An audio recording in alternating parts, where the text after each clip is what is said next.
You ask Tiger to solve. This deals with linear equations with one unknown. The final result is y equals 8. Let's solve it step by step. Group all constants on the right side of the equation. Subtract 8 from both sides.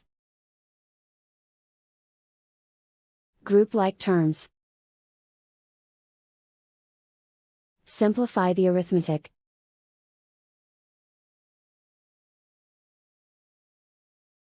Convert the y into a positive number. Multiply both sides by -1.